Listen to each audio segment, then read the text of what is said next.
What do you feel when you hear the word money? Do you feel positive or negative emotions? Do you feel a sense of constriction and resistance? Or do you feel a sense of openness, lightness, and excitement? Regardless of who you are or where you're from, money occupies a great deal of our time, our energy, our emotions, and our thoughts, as it's directly linked to our survival. Yet many of us have been deeply conditioned and programmed to believe that money is the root of all evil, that having more makes you somehow greedy or selfish, that it's spiritual to live with less, or that if you have more, then someone else doesn't have enough. My guess is that if you're watching this video, you desire to experience a life, a reality in which money and other resources are flowing naturally and effortlessly to you. But for some reason, you may be feeling blocked and can't understand why. Well, in this video, I'm going to show you why money is perhaps one of the greatest spiritual teachers, inviting you to heal your relationship with yourself and life itself.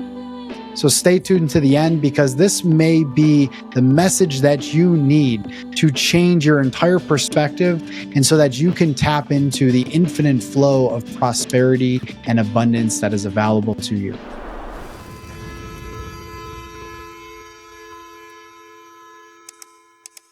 I want to share a story with you, a story that changed my entire mindset and perspective on what money truly is.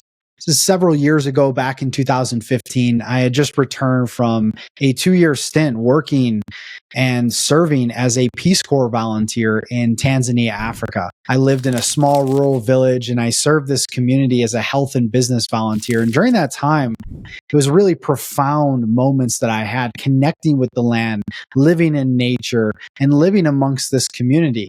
And just a few years before that, I had left everything behind, the material world. I was at that point climbing the corporate ladder. I was quite successful. I just finished my master's degree, but something in me just didn't feel right.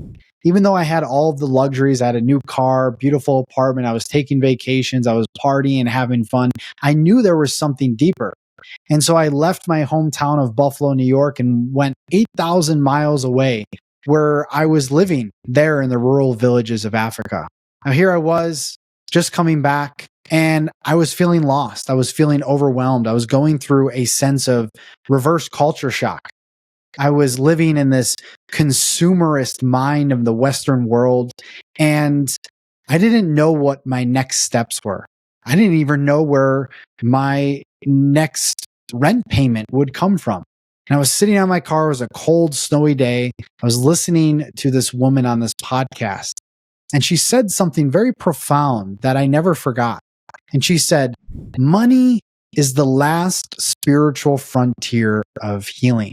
Now, at the time, I didn't really quite understand what she meant by this. But as time went on, I began to deepen into my contemplation on what she was saying. And I began to realize that money, although neutral, it's not good or bad, it's simply energy.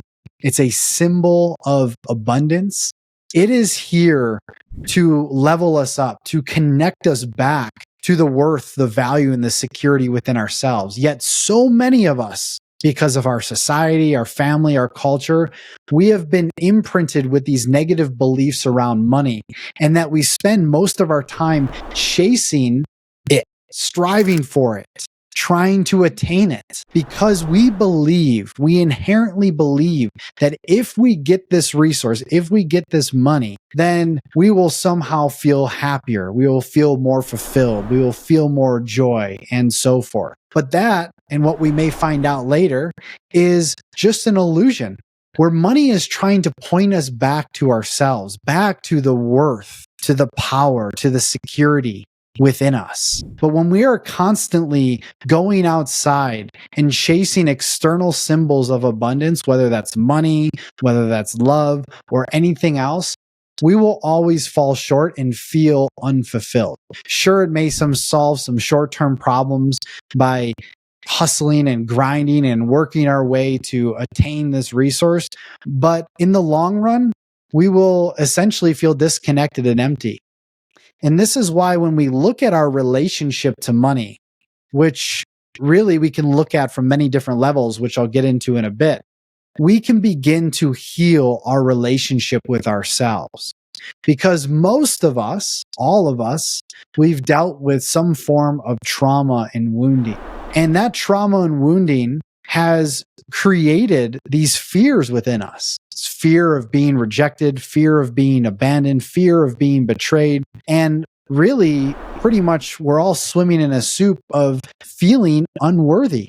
And therefore, when we begin to self-source our own worth, when we begin to self-source our own power, we begin to see the manifestation of that in the external realm. Think about it like this. Money is an effect of a cause. What is the cause? The cause is your consciousness. Everything is an inside-out game. If you want to master your life and your reality, then you must first master yourself. You must do the inner work, the shadow work, the necessary work to be able to peel back all of the layers, to subtract and dissolve the barriers, the blocks, the limitations that you've gathered along the way, to reveal the shining light that you are, the wholeness that is within you. And when you do this work, you begin to receive life's inherent riches because you are first tapping into the riches within yourself. And those riches are infinite. All we have to do is look at nature, look at the universe as a whole. It's always creating. It is infinitely abundant. And therefore, we are as well. And abundance, prosperity, these are all frequencies. These are feelings that we are here to embody, to align with within ourselves. And as we do that, then the external world, our reality begins to reflect that and mirror that. And also, a very crucial piece, a part of this whole conversation is value. Money follows value. Let me give you an example. Many of us, we are working jobs that we don't really like, right? We're in the 9-to-5 grind and we're in this rat race just to pay our bills, just to get by, just to support our family. But deep down, we have passions inside. We have gifts inside that are buried within us. And we are meant to share these gifts and these passions with the world. So back to my story in 2015, sitting in the car, just returning back from the Peace Corps, not wanting to step back into the corporate world. So really desiring to step into a place of where I felt most passionate. And while I was there, I learned so much about myself. I went deep into my own inner caverns and really began to uncover some of my passions, which for me was all about helping others. And so what did that look like? I began to go get certified in coaching and breath work and herbalism and many different modalities. And over the years, I began to put these together to create a very original and unique blueprint that I would then use to help people, to serve the whole. And so all of us are built for impact. You have a soul's destiny. You have a destiny that has already been pre-written. You wrote a contract and signed on the dotted line before you incarnated on Earth. Yet, because of this Earth school that we live in, we go through amnesia and we forget.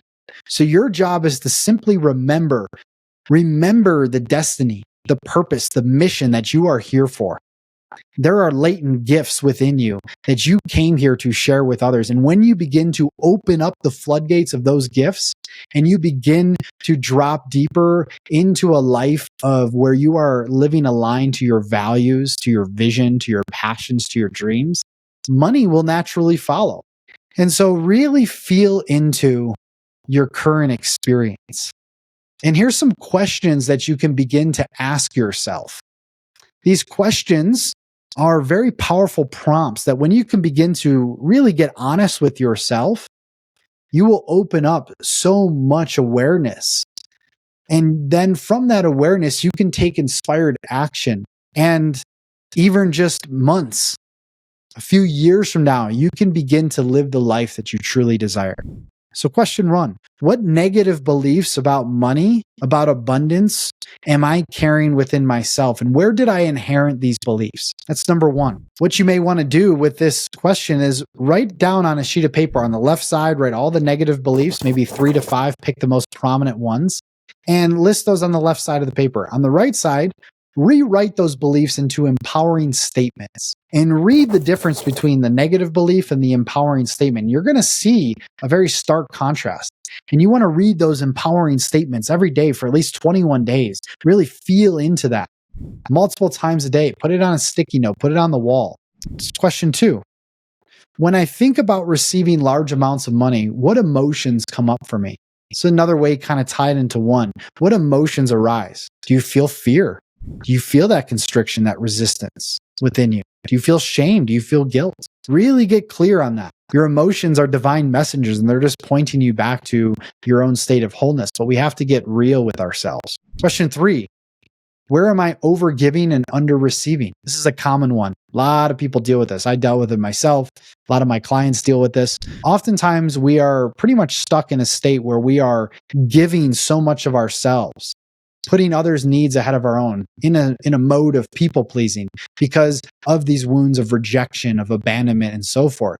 We think if we give more, then we can receive that love, that validation, that recognition in return. But it's not from a place of authenticity, it's from a place of wounding. So how can you begin to give not only money, but time, energy from a place of your heart? And also, the second part to this is about receiving. Can you receive a compliment? I know a lot of people that can't even receive a compliment from another. They feel constricted. They don't know what to do or what to say. If you can't receive a compliment, you certainly can't receive money. And so notice where your nervous system is as it pertains to receiving. Can you receive and hold that energy of that compliment, of that support, of that money? Can you fully appreciate it? Because of our wounding, because of our trauma, we have dysregulated nervous systems that keep us stuck in fight or flight. But a parasympathetic nervous system, a nervous system that is centered, that calm and relaxed, can receive and maintain and hold the frequency of abundance. Question 4 or 5, don't know which one we're on. Do I believe it's safe to be wealthy, visible, and abundant? Why or why not? Lastly, what would financial freedom actually make possible for me and my purpose? You can pause this video and write down all these questions, go back, journal about them, and I can guarantee you're going to discover a lot, and they will yield a lot of powerful answers for yourself. Now, if you're still sitting here and you're like, man, this is great. I'm really digging what you're saying, Chris, but I want more. Well, the good news is that just a few months ago, I recorded a very profound masterclass, a workshop that was 3 hours called The Metaphysics of Money. And I go deep into the topic of money, what money is, what it's all about, how it's here to help us heal, and how we can begin to heal our deep-rooted money wounds, stories, and beliefs that are buried within our subconscious mind and our somatic body.